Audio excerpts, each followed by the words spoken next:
자, 이제 시작할게.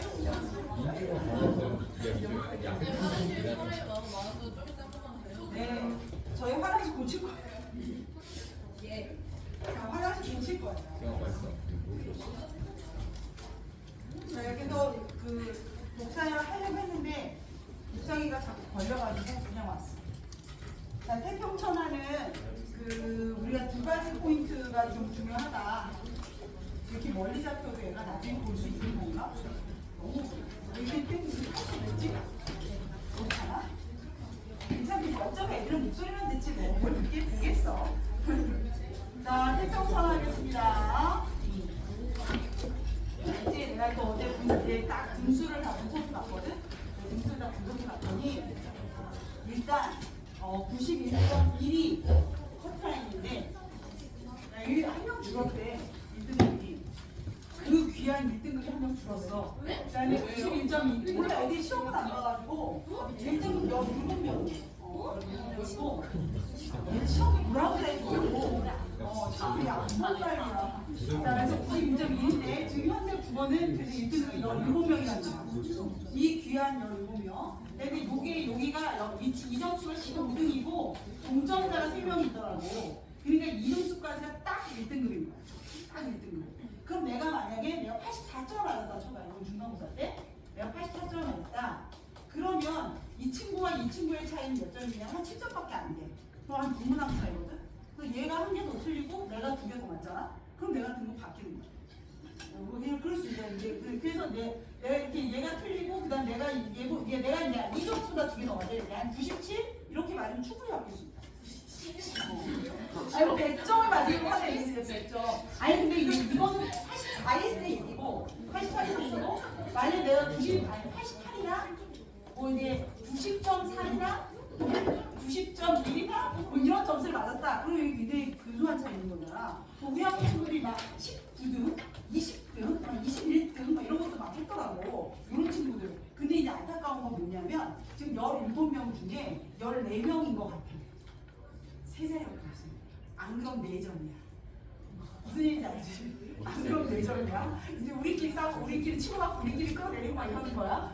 그래서 열심히 해야 된다. 열심히. 그 다음에 희망은 95점 이상은 인원이 많지 않다. 지금으로 이제 등수가 여기까지가 7등이거든. 여기까지가 7등, 95점 이상. 100점 2명인데 여기 한 명이 우리 학원애가 아니야. 얘는 못 내려올 것 같아. 얘 제껴야 될 자료 2개 나왔습니다. 이 100점 맞은 애는 사실 우리가 얘를 엎기는 좀 어렵잖아.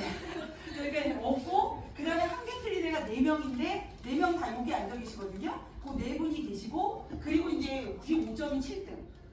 그 다음에 이제 8등을 나는 사실은 땡땡인 줄 알고 걔한테 너 8등이지? 그럼 물어봤더니 제가 막힌 거 잘못해갖고 밀려서 14등이래. 그래서 지금 8등을 누군지 내가 몰라. 얘가 우리 학원인지 아닌지 모르겠는데 이 친구가 94점대인 것 같아. 우리가 93점 뭐가 있는 것 같고 그 다음에 9등부터는 다 93점대야. 93점 어쩌고 10등도 93점 8차례였던 건데 그리고 이제 11등도 93점 외치고 쭉 그래요. 이제 그렇게 쭉 있고 14등도 있고 이제 쭉 있어. 그래서 내가 볼 때 한 2명 잘 비었어요. 자, 2명이야. 4점이야. 자, 이제 이게 뭐 기다리는데 상무가 너 책을 복사하려고 하는데 복사기가 자꾸 꼬여가지고 지금 복사가 안 되고 있어. 그래서 그 옆에 있는 공부 잘하는 저기 재용이랑 옆에 앉아서 책을 보시던가 태블릿은 있어? 태블릿 없지. 빨리 얘랑 같이 봐. 근데 왜 우리 남자가 원래 3명인가? 민준이가 나를 버리고 가져갔지?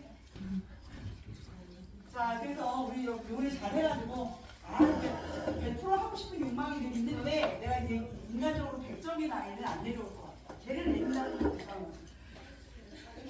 걔 누구야? 도대체 누군거야? 자, 그래야 열심히들 해주시고 오늘 진도는 너와 나만까지 나가겠습니다. 태평천하랑 너와 나만의 시간까지 끝내고 다음 주에는 원고지랑 난수공 끝내고 그렇게 진도 나갈 거니까 결석하지 마시고 이미 결석한 사람은 모르지만 좀 잘해봅시다. 자, 태평천하에서는 2가지가 제일 포인트야. 제일 중요한 건 이거다. 뭐냐면 서술자의 태도. 제일 중요한 건 서술자의 태도.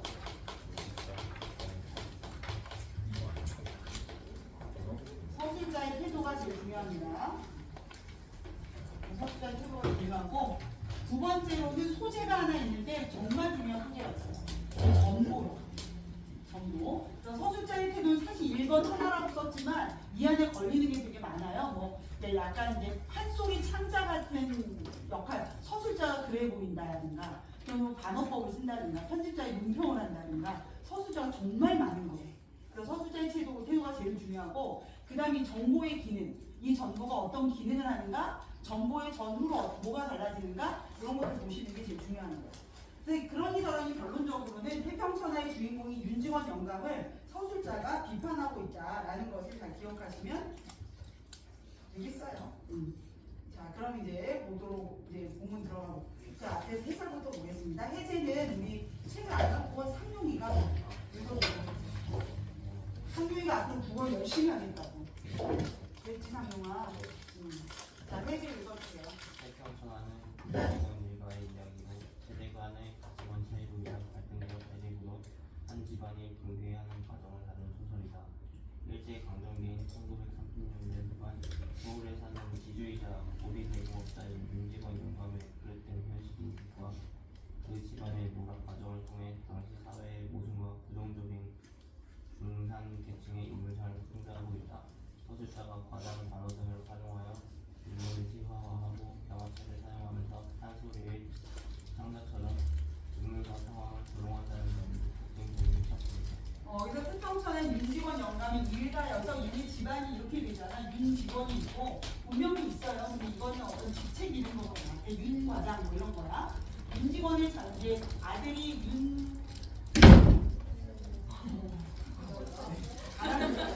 윤주사인데 주사도 마찬가지 이제 직책 이름이고 본명은 윤창식이라고 되어 있어요. 본문에 나옵니다. 윤창식은. 그리고 윤창식의 아들이 둘이 있는데 이제 큰 아들이 종수 그리고 얘가 종학이가 되는 거지. 그러니까 이 할아버지를 얘기하면 여기 나와 있는 것처럼 이제 고리덕 뒤에 이제 지주이면서 고리 대금업자야. 지주라는 건 이제 땅의 주인이어서 그 당시에 뭐 소장료나 뭐 이런 거 받았겠죠. 그다음 고리 대금업자가 고리 높을 고자의 이자야. 이자를 많이 받는 이제 대부업자 뭐 이런 거지. OK 저축은행 뭐 이런 거야. 그래서 막 이렇게 그 이자 막 20%씩 떼고 막 이러는 거 있잖아. 그럼 고리 대금업자입니다. 그래서 돈을 엄청 벌었어. 돈을 엄청 벌었는데 이제 돈을 벌고 나면 항상 뭘 생각해? 이 돈을 지킬 권력이 있어야 돼. 그래서 뭐 검찰 하나 만들고 지금 그러잖아. 로스쿨 하나 보내고 하나 의대 보내고 뭐 이런 거 거의 같죠. 그러니까 의대는 사실 권력은 아닌데 그러니까 이제 고위 공무원이 되든지 아니면 검찰이 되든지 뭐 이래가지고 권력이 좀 있어서 이 권력으로 내 재산을 좀 지켜야겠다 뭐 이런 생각이 있는 거야. 그래서 이제 윤주사한테 돈을 쓰면서 공부 시켰겠지. 근데 우리 주사인 창식이는 공부 안 하고 막 노름하고 기집질하고 막 이러고 있는 거야. 아빠가 돈 많으니까 막 이러니까 자식 안 되겠네. 그래서 이제 두 손주에게 희망을 걸었어. 근데 얘도 좀 호락망탕하대. 근데 유일하게 우리 종학이는 일본 유학을 갈 수 있게 됐어. 유학 간다고 해서 공부했다는 거잖아. 그래서 얘가 이제 유학 가가지고 이제 내년 후년이면 졸업도 해. 그럼 이제 얘가 경찰서장도 되고 이러지 않을까. 그래서 이 집 윤직원이 생각하는 나름 희망이 종학이었던 거지. 뭐가 오기 전까지? 전보가 오기 전까지. 그 전에 막 우리 종학이 칭찬을 늘어지게 하고 종학이가 또 원래 날 좋아해. 그래가지고 애가 날 따라. 애가 와서 벨로면 날 알아봐. 그래서 우리 엄청 종학이 칭찬한다. 그럼 나는 딸은 몰라도 얘는 믿는다. 근데 너무 강조해. 그럼 좀 불안하지 않냐? 내가 널 믿는다. 막 애들이 막 그런 거잖아. 선생님 걱정하지 마세요. 제가 이번에 100점 맞습니다. 이런 거 하면 내가 되게 불안하거든. 그런 거 똑같아. 너무 믿어. 그러더니 전부 딱 오니까 완전 바뀌는 그런 모습이 보여지는 그런 관계예요. 그리고 이제 또 윤직원은 어떤 애냐면 얘 아빠가 있었어. 윤용규 씨라고. 근데 별명 말대가지고. 근데 그분이 계셨는데 이분이 이제 구한말 때 나름대로 돈을 또 모았나 봐. 이 집안 돈 모으는 거 있어가지고 그랬는데 그때 화적대들이 와가지고 어느 날 습격을 해가지고 집을 몽땅 이제 털고 그것도 부족해서 아빠를 죽인 거야. 아빠가 죽고 그 다음에 재산도 다 불태우고 이런 거지. 이 경험을 했어. 근데 그 당시 이걸 어디다 신고를 하려고 해도 우리나라 구한말 때가 어때? 정부가 시원찮잖아. 그래서 뭐 여기 문제가 있어요. 그래도 애들이 경찰도 안 보내고 뭐 안 하는 거야. 그러니까 화적들이 막 난리를 쳤겠지. 여기저기서 막 힘이 먼저다 뭐 이러면서. 그러다 보니까 너무 힘들었는데 이때 일본이 우리나라를 점령하더니 순사들이 고을고을에 다 퍼지더니 뭐 누구 하면 막 다 순사가 잡아가고 막 이러는 거야. 그게 윤직원 생각에는 순사가 너무 땡큐. 그쵸? 옛날에 저런 도둑놈들이 와서 우리 아빠를 죽이고 물건을 다 뺏어가도 나라가 아무것도 안 해주는데 이제는 순사들이 와서 그거 막 지키고 누가 막 이렇게 하면 너 왜 그래? 그럼 막 데려가고 그다음에 뭐 잘못하면 신고하면 애가 옵잡아줘. 그러니까 애가 너무 고마운 거야. 그래서 윤직원이는 누굴 좋아해? 일제강점기가 너무 좋아. 순사가 너무 감사해. 그래서 막 이제 순사들이 훈련하는 훈련장 같은 데 기부도 하고 그렇지 나쁜 놈 다 때려잡아야지 이러면서 이제 기부도 하고 막 이러면서 살고 있는 애야. 그러니까 얘가 약간 역사관이 굉장히 개인주의적인 거지. 나한테 유리하면 좋은 거야. 얘네들이 역사적으로 봤을 때 우리나라의 어떤 사람인지가 중요하지 않아. 내 개인에게 유익하면 유익한 거야. 그런 이제 역사관을 갖고 있는 그런 분이시다. 그러니까 그분의 이야기예요. 최만식 씨는 일제강점기 때 가장 검열을 많이 받은 작가라고 해요. 그래서 약간 이분이 약간 비판하고 이런 것들이 좀 드러나긴 해. 자, 그래서 거기 나와 있는 대로 세대 간의 가치관의 차이와 갈등의 대립인데 요건 우리 본문에서 확인하기 쉽지 않아요. 근데 작품 전체로 봤을 때 그렇다는 거야. 세대 간의 가치관의 차이와 갈등과 대립이 작품 전체로 좀 보여지고 결론적으로 이 작품은 붕괴하는 과정을 보여줍니다. 윤직원 집안이 어떻게 망해가는가. 자, 일제강점기 1930년대에 이런 이제 윤직원 영감은 자 밑줄 칠게요. 그릇된 현실 인식과 그 집안의 몰락 과정을 통해서 윤직원 영감의 잘못된 역사의식, 이렇게 순사들한테 감사하다고 생각하고 일본이 얼마나 우리를 도와주는가 뭐 이런 생각을 하는 그의 그릇된 현실 인식과 그 집안의 몰락 과정을 통해서 당시 어떤 사회 모순이나 이런 걸 보여주려고 한다. 그러니까 윤직원 영감이라는 어떤 대표 인물을 통해 그 당시의 모순이나 문제점을 풍자하고 있는 풍자 소설이에요. 자, 그 다음에 있는 내용들이 매우 중요합니다. 꼭 기억하셔야 돼요. 서술자가 좀 과장을 해. 애가 좀 주저앉으면 무너지는 줄 알았다. 뭐 누가 좀 무슨 소리 내면 깨지는 줄 알았어. 뭐 이런 거 있잖아. 그런 식으로 과장하고 단어도 사용하고요. 그다음에 인물을 자꾸 뭐 말대가리니 두꺼비니 막 이런 식으로 희화시키고 그리고 경어체를 쓰는데 이게 어떤 느낌이냐면 내가 너희들이 막 숙제를 안 해오면 또는 지각을 하면 어머 인제 오셨어요? 막 이런 거 있잖아. 그런 식의 조롱이야. 그래서 경어체를 쓰지만 이 인물을 조롱하는 거야. 자, 그래서 판소리의 창자처럼 인물과 상황을 조롱한다는 점이 특징입니다. 그리고 이건 반드시 문제에 나옵니다. 지금까지 이 두 개는 안 나온 적이 없어. 그럼 올해는 안 나오겠지? 또 나오지. 꼭 보셔야 돼요, 두 개는. 자, 전체 줄거리 한번 읽고 지나가겠습니다. 자, 여기는 민규가 읽을게요. 윤직원 영감은 인력거를 타고서 그 산을 깎아내고 어린 기생을 데리고 다니면서도 아무것도 사주지 않으려고 부르셨다. 하지만 그는 구한말 화적대의 습격으로 아버지가 죽었던 일을 항상 생각하며 자신과 자신의 재산을 그런 불안당으로부터 지켜주는 일본인들이 고마운 존재로 생각해 아낌없이 기도한다. 그는 도둑을 족보를 찾아다니고 손자 정수와 종학이 군수와 경찰서장이 되어 가문을 빛내기를 기대하지만 아들 청식은 노름으로 가사를 승진하고 손자 정수 또한 방탕한 생활을 한다. 윤 직원은 일본에 유학 중인 종학에게 기대를 걸었으나 그가 사상관계로 경시 중에 피곤되었다는 정보를 받고 큰 충격을 받았다. 이 내용이에요. 그래서 인력거 타고 이제 기생하고 놀고 인력거를 끌고 왔는데 윤직원 형이 약간 뚱뚱하고 등발이 좀 있어. 그런데 이제 인력거 딱 내렸잖아. 그럼 이제 돈을 줘야 되잖아. 차비. 그러니까 윤직원이 그런다. 그래 첫상은 얼마인가? 이래. 그러니까 이제 이 애가 뭐라는 거야? 아이 괜찮습니다. 이제 막 알아서 하십시오 이랬어. 그지? 알아서 주라며. 그냥 가. 그래서 내일 올랍시오. 어디 내일 왜 와? 이러는 거지. 그런 걸 띄워. 그러면 특히 돈을 아끼면서 그러면서 이제 일본인들은 고맙다고 막 기부도 하고 뭐 이런 사람이었던 거죠. 그래서 왜곡된 역사 인식과 매우 이기적인 그런 모습들을 볼 수 있어. 그래서 사실은 종학이한테 막 돈도 보내고 투자하는 것도 자기를 지키기 위한 투자야. 손주가 투자 대상인 거지. 그랬다가 이제 종학이가 거기서 약간 맛이 가니까 뭐 있는 대로 욕하고 뭐 죽일 놈이네, 착착 깎아 죽일 놈이네, 뭐 이러면서 막 욕을 하죠. 그런 내용들을 우리가 재밌게 보실 수 있습니다. 자, 핵심 정리는 뭐 이렇고 성격 뭐 보시고 전지적 작가 시점이에요. 밑에 나오지만 전지적 작가 시점이어서 거기 그 유명한 편집자적 문평이 나와요. 전지적 작가 시점에서만 가능하잖아. 편집자적 문평은 편집자적 문평 나온다는 거 기억하시고 두 군데 나오거든요. 이 부분을 잘 체크하셔서 기억하시면 돼요. 편집자적 문명이 나와요. 자, 그래서 일제강점기 그 지주 집안의 붕괴 이런 내용. 1번 중요합니다. 왜곡된 의식을 가진 윤직원 영감이에요. 여기서 타겟은 윤직원이야. 자, 그를 등장시켜서 현실을 풍자하고 있고 경원체를 구사하는데 목적은 조롱입니다. 자, 판소리 사설과 비슷한, 그러니까 서술자가 판소리의 창자같이 말을 해요. 말을 할 때 뭐 한다요? 막 이러면서 그랬다요? 엄마가 맨날 철수하고 비교하면서 야 철수는 어제도 시험 봤는데 100점 맞았다는데 너는 뭐냐? 이러면서 하면 어느 날에 철수가 소리를 혼났어. 그럼 신나서 이제 집에 가서 뛰어가서 엄마 오늘 철수 혼났다요? 이러잖아. 그 느낌이야. 이때 뭐 했다요? 이렇게 말하는 게 마치 일러 바치는 듯한 느낌으로 그랬다요? 막 이러면서 비꼬는 거지. 막 신나가지고. 그런 느낌이 좀 들어요. 그래서 그거 이따 확인해 보시고 작가의 개입이 두드러집니다. 그래서 작가의 어떤 그 인물에 대한 판단 뭐 이런 것들이 들어가 있어요. 그래서 편집자적 문명 있다라는 거. 그리고 과장, 반어, 희화화 이런 거 아주 무궁무진하고요. 그래서 독자가 웃음도 나고 뭐 그럽니다. 자, 일단 먼저 5번 하나 적으시면 5번에다가는 방언과 비속어를 써요. 사투리는 기본이야. 기본적으로 사투리고 그 다음에 녹을 얼마나 잘하는지 5만 용을 만날 수 있어. 비속어 사용하거든. 자, 이러면 우리가 생생하게 전달되고 생생하고 그 다음에 또 뭐지? 사실감을 느끼고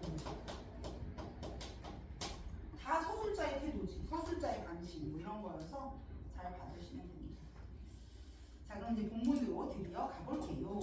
자, 앞부분 줄거리는 앞에 내용과 거의 같아요. 또 노동자는 부르게 돈 기부하고 어떻게든 이제 또 가문을 좀 어떻게 포장을 좀 해보려고 양반집 며느리와 양반집에서 며느리 데리고 근데 또 아들이 마음에 안 들지. 그래서 아들은 이제 딴 집 가서 딴 사람이 되고 이제 그러고 있는 거야.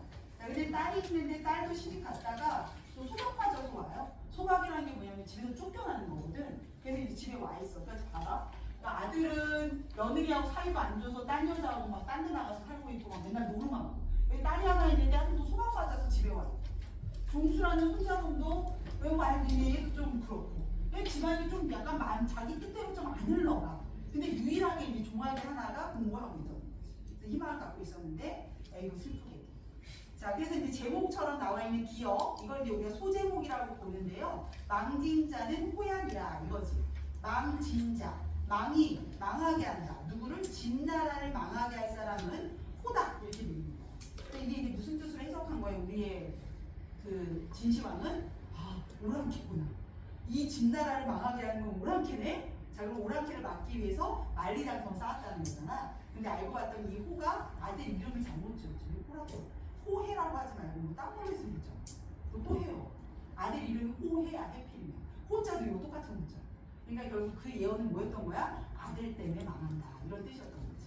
자, 옆에 왼쪽에 잠깐 보시면 1번 나와 있어요. 여기 잘 보셔야 됩니다. 망진자는 호양이라는 진시황이 들은 예고. 그래서 이제 이 호가 오랑캐인 줄 알았던 것인데 알고 봤더니 외부의 적이 아닌 진시황의 아들 호해였던 것이다.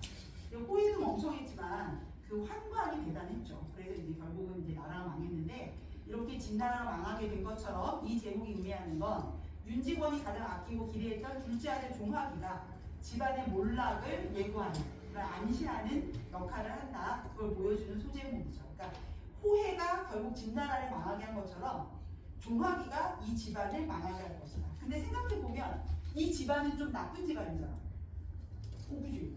일본에 막 이렇게 하고 친일인데다가 게다가 막 고리대금 업자에다가 그러니까 부를 이루기는 했지만 이 집안이 원래 칭찬할 집안이 아닌 거잖아. 그러니까 이 집안이 망하게 하는 종학이가 작가 입장에서 서울대 입장에서 부정적인 애가 아니에요. 그러니까 사회주의 때문에 망할 거라고 얘기는 하고 있지만 그러니까 이렇게 검열하는 애들이 보기에는 사회주의에서 집안이 망하네. 1차적으로 보면 얘는 검열할 게 없네. 사회주의 나쁜 거고 그래서 집안이 망했잖아. 근데 얘를 곰곰이 생각해보면 얘가 나쁜 곳이야. 근데 이 나쁜 걸 망하게 하는 거라는 건 결국 뭐야? 좋은 걸 수 있는 거죠. 그래서 작가는 뭐 전면에 내세우지 못했지. 검열 걸릴까 봐. 그렇지만 속으로는 간접적으로 어떤 이제 긍정적인 그 당시의 대응책이 어떤 종합일 것이다라는 걸 보여주고 있을 수도 있고. 그러나 우리도 잘 안 건드려. 사회주의 우리도 안 좋아. 그리고 건드리지 않는데 우리 자습서 어딘가에 보다 보면 그러니까 긍정적으로 생각하는 인물을 어떻게 현실 대응 방식 중에 부정적인 건 민직원이고 그 그럼 긍정적인 건 누구야? 라고 했을 때 그게 종합이긴 해. 근데 이제 학교에서도 잘 다루진 않고요. 일단 사회주의 조금 그렇잖아. 그래가지고 그렇긴 한데 이제 작가는 아마 그렇게 의도한 것이라고 보는 건 뭐 맞습니다. 그래서 이 집안이 망하는 거 우리가 막 안타까워할 필요가 없어. 나쁜 애들이니까. 그래서 망진 자는 호연이다. 이랬어. 자, 가는 중요합니다. 가보고 볼게요. 일찍이 윤직원 영감은 그의 소시적 어릴 적에 윤두꺼비, 별명도 해피윤 두꺼비. 자, 부친 말대가리 윤용두가 화적의 손에 무참히 맞아 죽은 시체 옆에서. 슬퍼야 되는데 아버지가 맞아 죽었고 막 울고 있는 우리 윤두꺼비.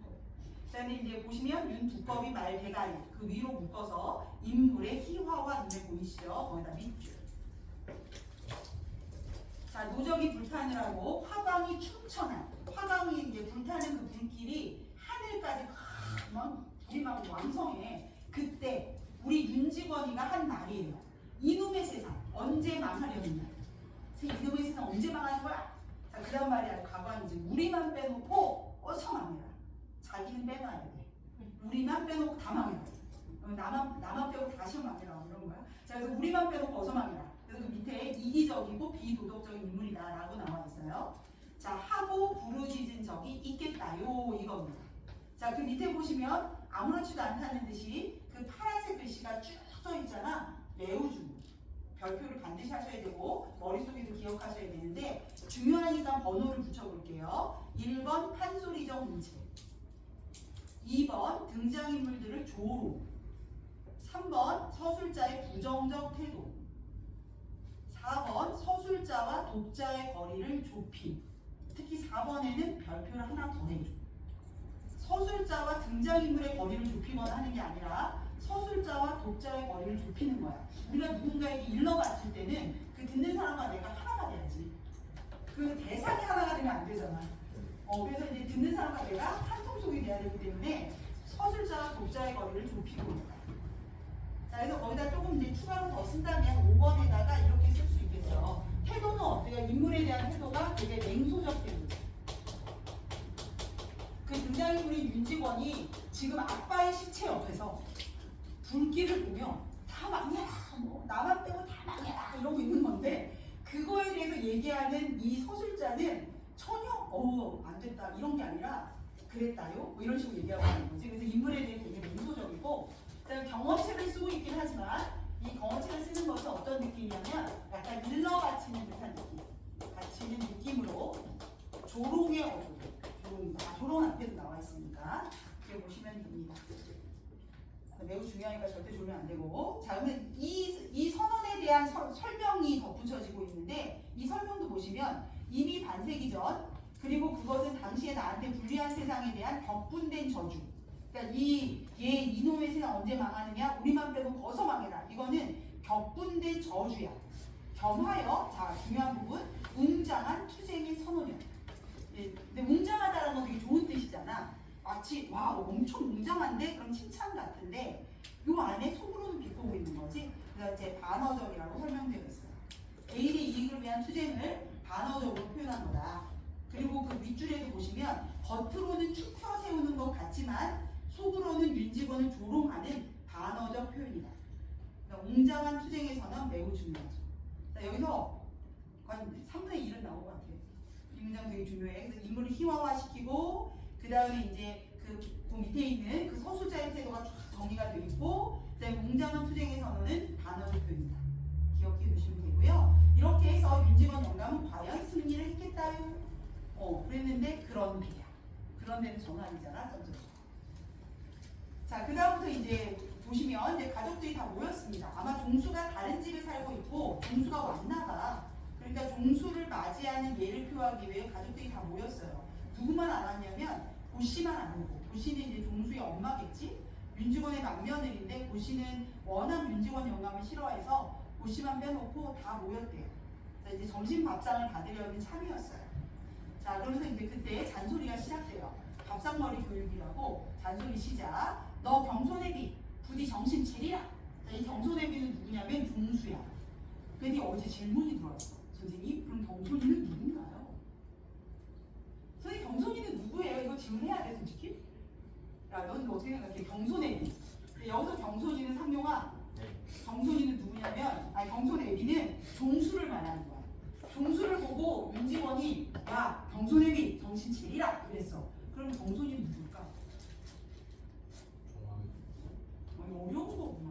다시 할게. 자, 종수를 지칭하는 건 종수가 경손 애비야. 경손 애비. 네, 경손 애비야.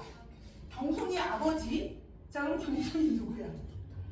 종수의 아들이겠지. 그랬더니 애들이 그러는 거야. 그랬더니 아니 벌써 애가 있어요? 막 이제 종합이가 유학 갔는데 유학 갔는데 있을 수도 있지. 그래서 내가 이제 얘기해줬어. 우리 엄마가 우리 할머니 18살 때 태어났어. 가능해. 우리 할머니 이제 감독이 사람이잖아. 그러니까 우리 할머니가 우리 엄마를 18에 낳았다. 충분히 가능합니다. 우리 종수 씨. 그래서 종수 경손 애기는 경손이는 종수의 아들. 시험에 안 나올 거지만 어제 질문을 받아서 부인은 어디 갔어? 부인 여기 있잖아. 뭐 이렇게 그 안식구가 앉아 있는 데가 경손 애기죠. 이런 거 보면 이 요 안에 있는 거야. 거기 뒤채에 두 동서 있잖아. 그 중에 한 명이 이 사람 안식구겠죠. 그래서 윤지원 영감이 종수더러 곰곰이 훈계하던 것입니다. 안식구, 이때 안식구는 종수 씨의 부인이 있으니까 거기다 이제 막 그래도 이제 높여서 야 누구 애비 이렇게 말하는 거예요. 그럼 평소에 우리 윤지원 씨는 어떤 사람이야? 훈계 없는 사람이지. 아무 말이나 하고 막 이럴 건데 또 이제 종수 와이프가 있으니까 조금 격식을 차린 거예요. 다음에 이제 잔소리가 씨가 윤주사와 용 고씨는 여기. 고씨는 만며느리는 고씨는 여기 윤주사의 분. 그래서 이제 아까 그거 있었잖아. 그 가난한 양반집에서 며느리를 데려왔다. 그 며느리가 고씨예요. 뭐 우리가 여기에 이렇게 열심히 할 건 아니지만 아무튼 그런데. 그래서 요분의 부인은 하트가 좀 부끄럽지만 여기 고씨 이렇게 됩니다. 근데 이제 고씨는 양반집에서 데려온 가난한 양반집의 며느리여서 또 양반이라 모든 게 꼴상하시고 뭐 그런지 이게 사이가 안 좋아요. 자, 그런 거다. 자, 그 다음 이제 훈계 시작. 자, 여기는 이제 우리 재미를 위해 역할을 나눠서 읽어볼게요. 자, 우리 그 정신체리라 여기가 누구냐면 저기 윤직원이거든. 윤직원은 우리 시후가 읽을 거야. 시후야. 자, 그 다음 역할은 굉장히 쉬워요. 그 종수는 우리 민규 역할이 쉬운데 좀 전에 읽었으니까 재용이가. 자, 재용이가 종수. 자, 다 시작하겠습니다. 시우 시작. 다부터 읽어요. 다부터만 읽으면 돼요. 우리 나는 읽었잖아. 끝났어. 다. 다음 페이지 다. 정신 차려야 할 것을 네가 암만 피하고 네 아우 중앙만 못할 것이야. 중앙이는 그놈이 재주도 있고 착실하여서 너치를 허락하지도 않고 그럴 뿐더러 내후년이면 넌 대학을 졸업하자면 내후년이지. 이때 너가 대학을 졸업한다 아니고 내후년이면은 이거야. 사수였는데. 그러니까 내년 내후년이면은 이렇게 되고 끝. 대학교를 졸업하잖아. 얘. 우리가 잘못 도피할 수 있어요. 왜냐하면 첫 줄에 넌 대학교니까 종수가 대학교 졸업하나? 이런 큰일 나. 종학이가 내후년이면 대학에 졸업하지 않니? 라고 이제 종수한테 얘기하는 거야. 자, 종수. 네. 자, 그 다음. 선생님 저 코피가 나요. 코피가 나? 어떻게 휴지. 자, 그럼 역할 바꿔서. 자, 재용이. 여기요. 몸이 있구나. 자, 재용이가 다시 해. 재용이가 그렇지부터 시작. 그렇지. 근데 내후년이면 대학교 졸업을 하고 나와서 3년이나 다시 4년만 시들어 나가는 그놈은 지가 요새 그 목적이라는 소리 잘 쓰더구나. 응? 목적한 강부가 대학 갖고서 경찰서장이 된단 말이다. 응? 알겠어. 네. 자, 그 다음. 그런 임대로 너도 정신을 바싹 차리고서 어서 군수가 돼야 않겠냐?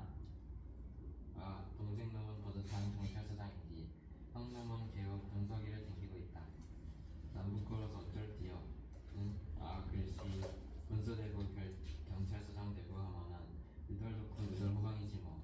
그 호강 날 주냐? 내가 이렇게 아등아등 잔소리를 하는 것도 다 너덜 위하여서 하는 거지.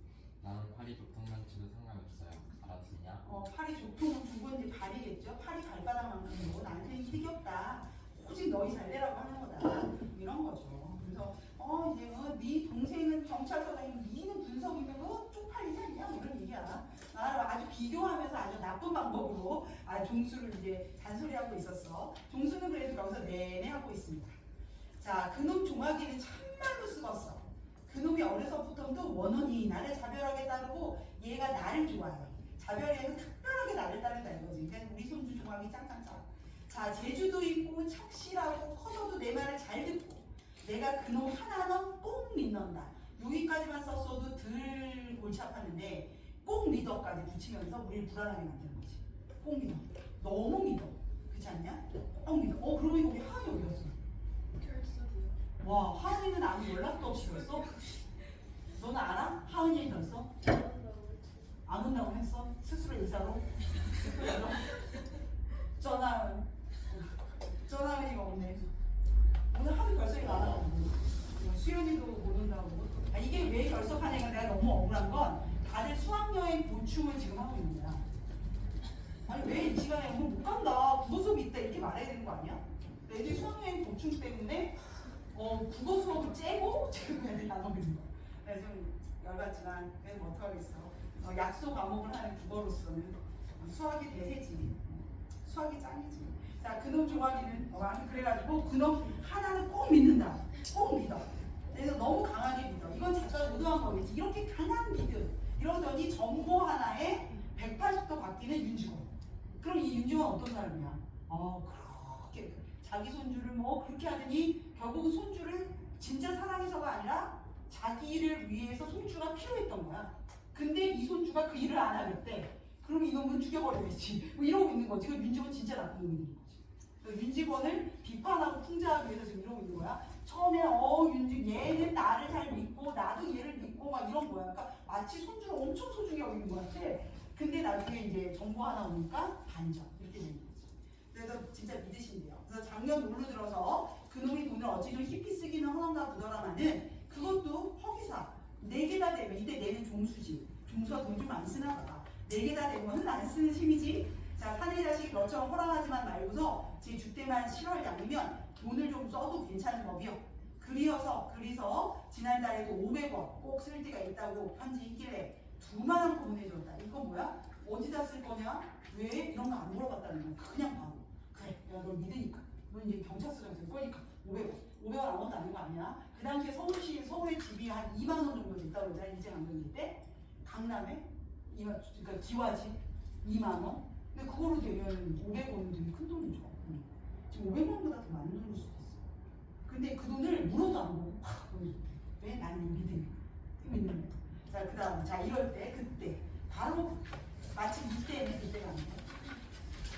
자, 비문학이든 문학이든 이때 나오면 관종이야. 집중해줘야 돼. 이때.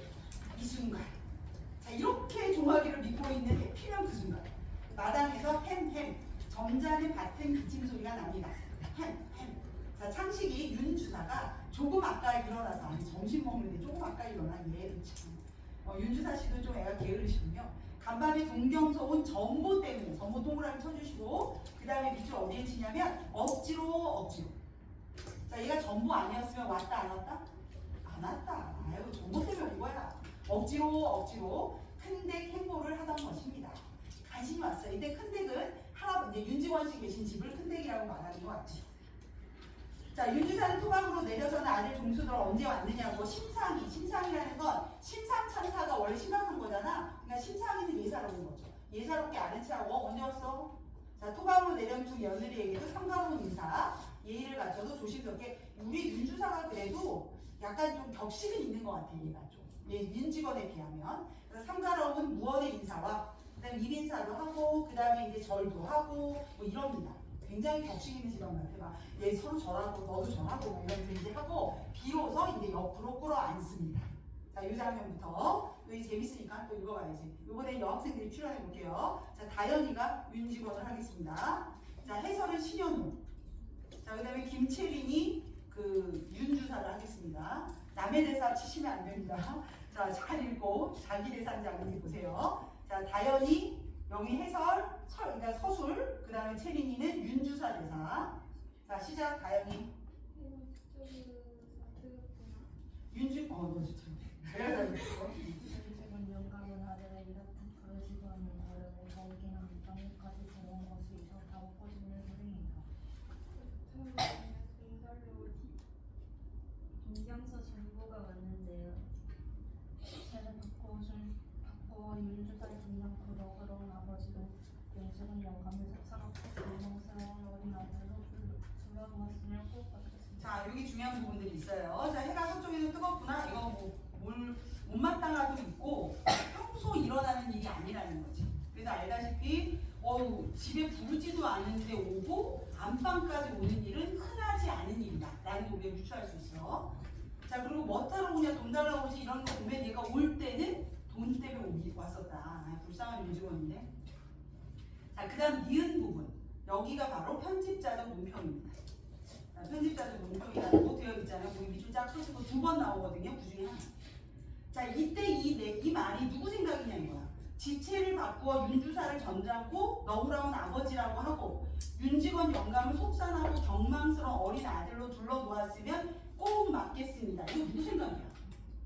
등장인물의 생각이면 전지적 작가가 할 수 있는데 이거 등장인물 생각 아니잖아. 서술자가 그렇게 생각하는 거잖아. 그래서 여기가 편집자적 논평입니다. 근데 늘 얘기하는 것처럼 편집자적 논평과 서술자의 개입은 똑같은 건 아니지만 유사하게 쓰고 있기 때문에 서술자의 개입이라고 보셔도 괜찮고, 자, 이 부분은 결과적으로 인물에 대한 생각을 서술자의 생각이 주관적으로 드러난 거죠. 인물에 대한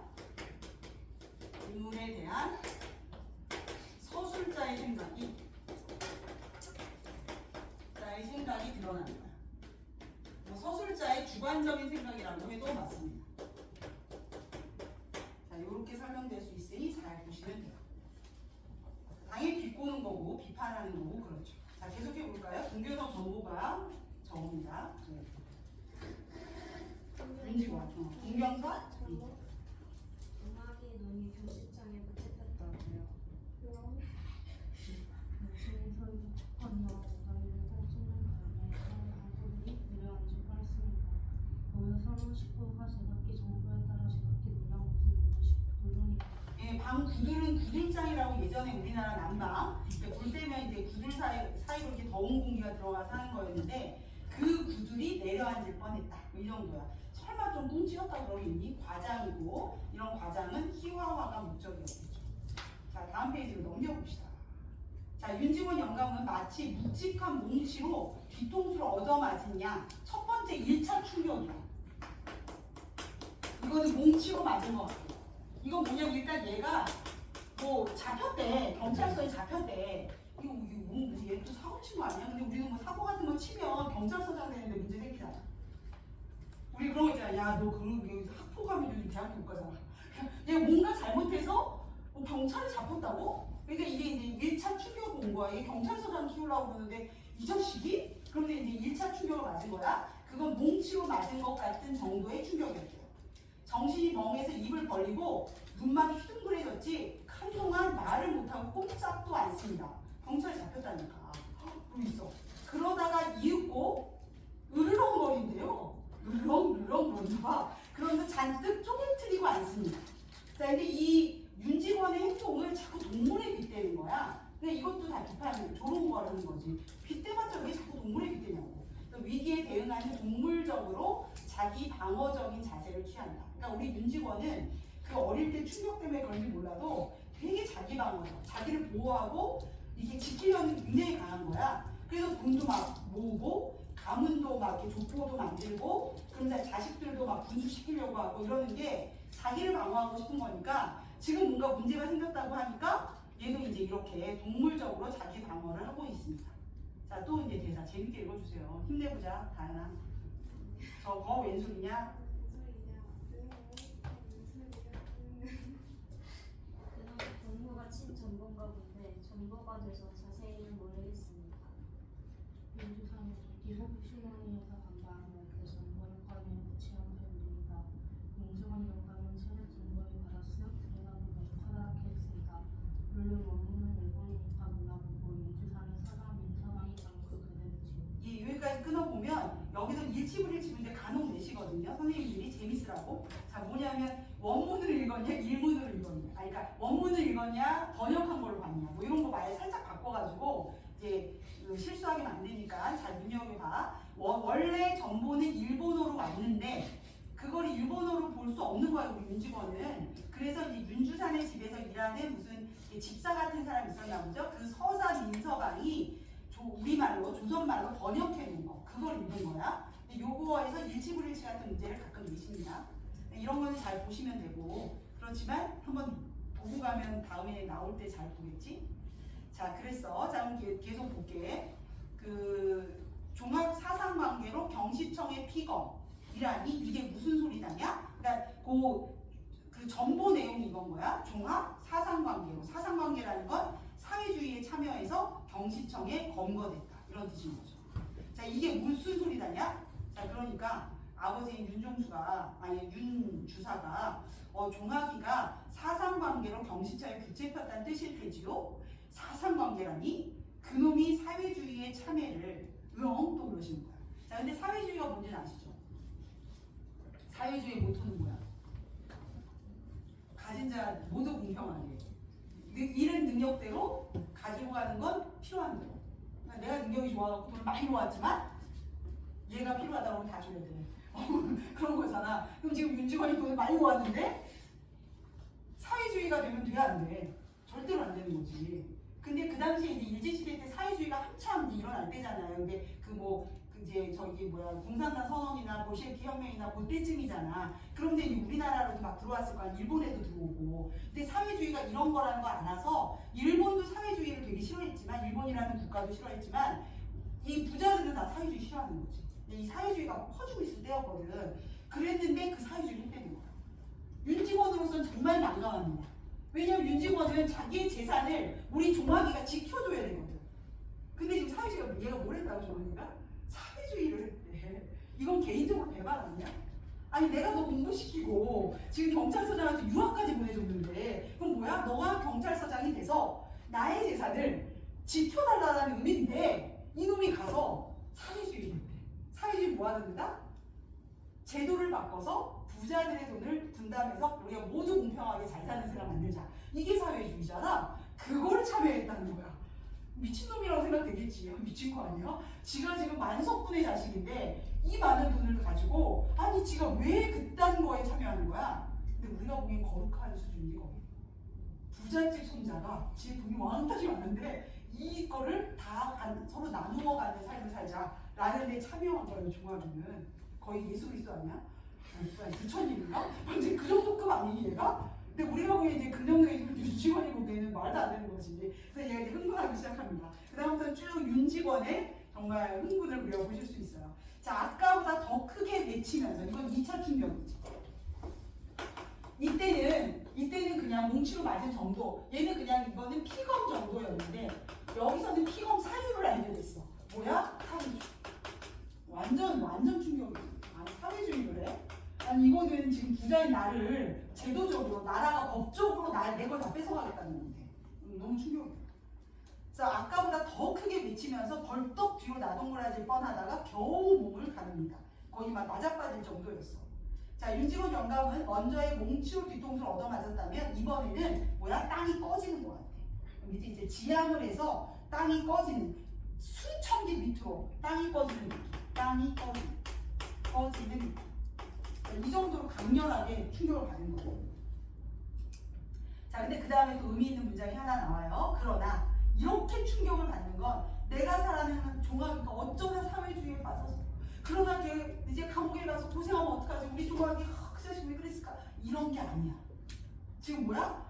지금 사회주의에 참여했다고? 그리고 이게 문제는 뭐냐면 사회주의에 참여하면 그 집안 몽땅이 처벌 대상일 수 있잖아. 우리나라 예전에 연좌제도 있고 공산당이었다면 공산당의 끈앞풀이 친척만 돼도 망하는 건데 그 당시 일제 때도 마찬가지였거든. 근데 손주가 사회주의였다고? 그럼 우리 집안이 몽땅 문제가 생길 수도 있고 게다가 사회주의라는 제도 자체가 갖고 있는 성격도 있고 그러니까 얘가 너무너무 놀라는 거거든. 그러니까 자기의 일신이 지금 걱정되는 거지 손주가 걱정되는 게 아니에요. 그래서 그러나 그것은 결단코 자기가 믿고 사랑하고 하는 종학이의 신상을 걱정해서가 아닙니다. 이게 윤직원의 진면목이지. 좀 전까지 종학이를 사랑했던 건 나를 위해 사랑한 거야. 나를 위해 종학이가 필요한 거지. 그래서 종학이에게 투자도 하고 걔가 날 참 따른다고 하고 이랬는데 그렇게 믿었는데 종학이가 사회주의를 했다는 순간 이제 종학이는 왼수입니다. 나를 망칠 놈 이렇게 된 거야. 또 요 밑에도 써있지만 이제까지 신뢰하던 종학의 안일부가 자신의 재산을 더 중요시 여기는 이기적인 면모가 드러나는 장면이다. 자, 윤직원 영감은 시방 종학이가 사회주의를 한다는 그 한 가지 사실이 진실로 옛날에 드세던 불황당태, 이때 불황당태는 그 화적대를 말하는 거죠. 백길 청김을 침노하는 것보다도 더 분하고 물론 무서웠다. 사회주의라는 것에 대한 두려움도 있고 종학이에 대한 배신감도 있고. 자, 그 다음 게 바로 편집자적 논평이에요. A에다가 편집자적 논평 써주시면 돼요.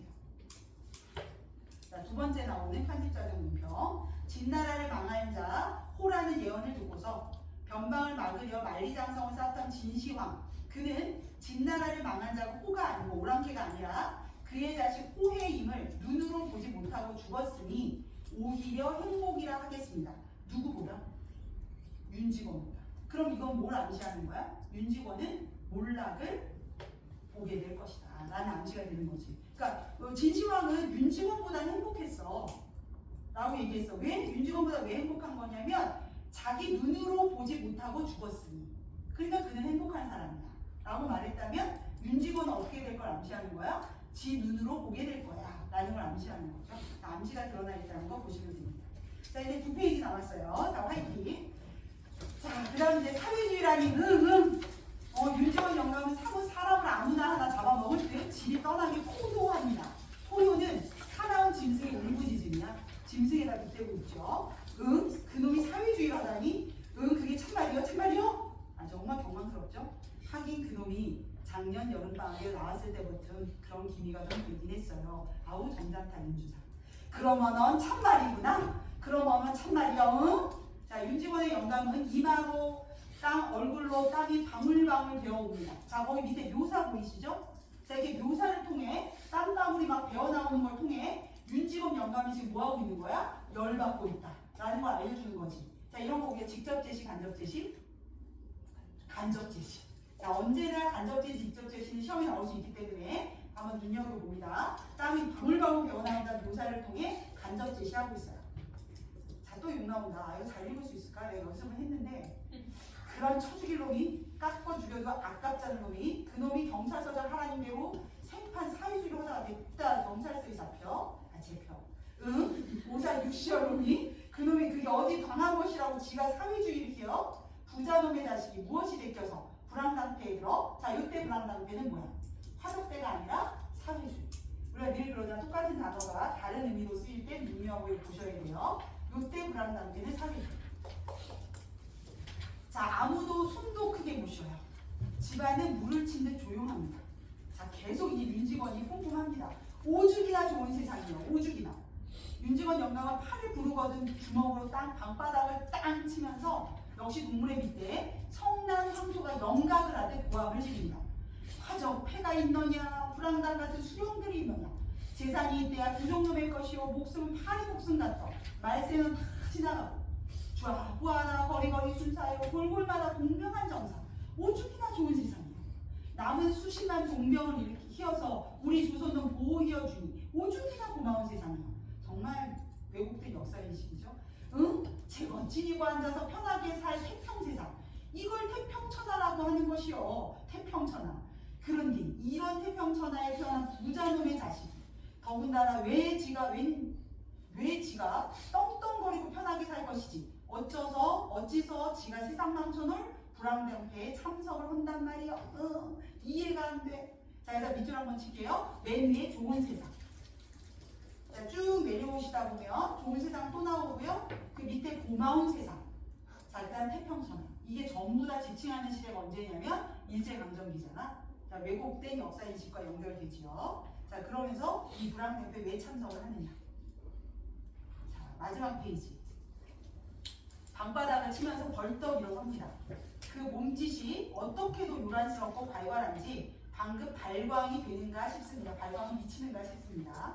아닌 게 아니라 모여선 각원은 식구들인데 방바닥 치는 소리에도 놀랬지만 이 어른이 혹시 상성이 되지 않을까. 상성은 본래의 성질을 잃어버리고 전혀 다른 사람이 되는 거거든. 그럼 본래 성질이 정상이면 다른 사람이면 미치는 거 아니야? 이 어른이 미치는 거 아닌가? 난 질문하는 줄 알았어. 미치는 거 아닌가? 이러면서 이제 의구의 빛이, 걱정의 빛이 나타남을 가리지 못합니다. 다들 얼마나 소리를 지르고 막 이 사람이 성질을 부렸으면 이분이 이거 괜찮은가? 막 이런 거죠. 계속 욕이 계속됩니다. 착착 깎아주고 그놈을 내가 핀지어서 100년 진영을 살리라고 할걸. 내 손 좀 빼내겠다가 아니야. 100년 살린다. 100년 진영 살리라고 할지요. 오냐 그놈을 삼척석거리는 직분이어 주려고 했다. 이건 뭐냐면 1년에 3,000석은 나오는 3,000가마니. 3,000가마니 무서워 보이지? 3,000가마니면 얼마인 줄 알아? 요즘 쌀값이 얼마였는데? 20kg에 한 10만 원 하잖아. 몰라, 한 10만 원 한다 쳐. 그러면 한 가마니가 80kg거든? 그럼 40만 원이잖아. 40만 원 곱하기 3,000. 이게 매년 나오는 거야. 1년은 끝나지 않죠. 농사 지면 내년에도 또 추수해서 또 나오고 또 나오고 그러는 거잖아. 엄청난 거야. 그 땅을 물려주려고 했다. 걔한테. 그랬는데 내가 이걸 팔아가지고 이제 뭐 하겠다? 경찰서에다 갖다 주고 사회주의 하는 새끼를 다 잡아내라고 할 거야. 이제 그러고 있는 거죠. 너무 열받아가지고. 얼마야, 얼마? 2만 9천 만씩. 몰라. 많은 돈이야. 10만 아니고 40만 원 곱하기 3,000석인데? 아 3,000석. 3,000석. 하여튼 그렇게. 자, 3,000석이 매년 나오는 거야. 매년. 연봉이야, 연봉. 한 번 주고 땡이 아니야. 자, 그래요. 내가 이거를 이 땅을 주려고 했는데 요거 팔아가지고 사회주의 하는 놈들 경찰서에다 갖다 주고 다 잡으라고. 죽일러.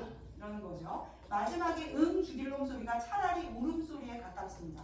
너무 화가 나고 믿었던 얘가 이러니까 이런 배신감과 사회주의라니 무섭기도 하고. 근데 이태평천하에 이태평천하에 막 이런 거죠. 쿵쿵 발을 부르며 마루로 나가고 꿇어앉았던 윤주사도 종수도 따라 일어섭니다. 그놈이 망석군의 집 자식이 세상 망쳐놓을 사회주의 불안당대에 참석을 이어 죽일 놈 죽일 놈. 자, 연애 부르짖은 죽일 놈 소리가 차차로 사랑께로 멀리 사라집니다. 그러나 몹시 사나운 그 포효, 이제 윤직원의 그 포효가 뒤에 처져 있는 각원들의 귀에는 어쩐지 암담한 여운이 스며들어 가뜩이나 어두운 얼굴들은 면면상고를 하죠. 면면상고는 말을 안고 얼굴만 쳐다보는 거야. 그 뒤에도 부여된 게 있어요. 말할 바를 입고 이제 서로 얼굴만 보는 거야. 이 노인이 너무 막 소리 지르면서 하니까. 자, 마지막 문장에 하나만 중요합니다. 자, 마치 장수의 주검을 만난 군졸처럼. 처럼은 비유잖아. 자, 군졸의 원관념이 뭘까? 가족들이겠죠. 그러면서 마치 장수의 주검, 마치 이제 장수가 죽으면 어떻게 되니 그 전쟁은 진 거잖아. 그런 걸 보는 군졸들처럼 가족들이 그 상황을 쳐다보고 있는 거죠. 자, 그러면서 소설이 마무리가 됩니다. 이 책, 여기 이제 챕터는 전체가 이제 윤직원 집안의 몰락을 보여주는 거다라고 보시면 돼요. 그 옆에 이제 또 판소리 사설 형식의 문체에 대한 설명도 나와 있고 이제 뒤에 있어요. 다음 페이지 작품 한눈에 보기는 한 페이지가 전부 다 중요합니다. 단 하나도 버릴 게 없네. 분살이라고는 하나도 없는 페이지야. 반드시 잘 외워두시고. 자, 다음 페이지 학습활동 보시면 1번에서는 특히 작은 손자 종합에 대한 정보 전과 정보 후의 극명한 차이를 보실 수가 있고요. 자, 2번은 소제본 내용이니까 보시고 3번도 윤직원은 누구인가. 자, 그리고 서술자는 왜 이렇게, 작가는 왜 이렇게 했을까. 그 부분 한 번만 읽고 마무리할게. 자, 인물 형상화의 의도. 작가는 어떤 의도가 있었을까? 3번이 작가의 의도거든. 자, 보시면 부정적인 인물을 제시함으로써 당시 민족의 역사적 현실에 관해 무관심하고 개인의 안락을 추구한 이들을 비판하는 거. 요거죠. 요건 대표 윤직원이에요. 부정적인 인물을 제시함으로써 당시 민족의 역사적 현실에 무관심하고 이제 자신의 안락만을 추구하는 이들을 비판하는 것과 동시에 식민 치하에서의 바람직한 가치관과 현실 대응 방식이 무엇인지를 암시하려고 하였을 거다. 요게 내용이잖아. 이게 뭐냐면 종합이가 그 역할을 했을 거다라는 뜻이에요. 근데 대놓고는 못했어. 왜? 그게 사회주의잖아. 그리고 일제강점기 때도 사회주의 싫어했다고 했잖아. 그러니까 간접적으로 암시하는 걸로 끝냈다라고 보시면 되겠고 4번은 그렇죠. 자, 그 다음에 4번의 가로 2번 계속 나왔던 거니까 더 얘기는 안 하겠지만 그 안에 박스 자체가 중요합니다. 그거 잘 기억해 두시면 되겠어요. 자, 그럼 잠깐 쉬었다가 10분에 너와 나만의 시간을 하도록 하겠습니다.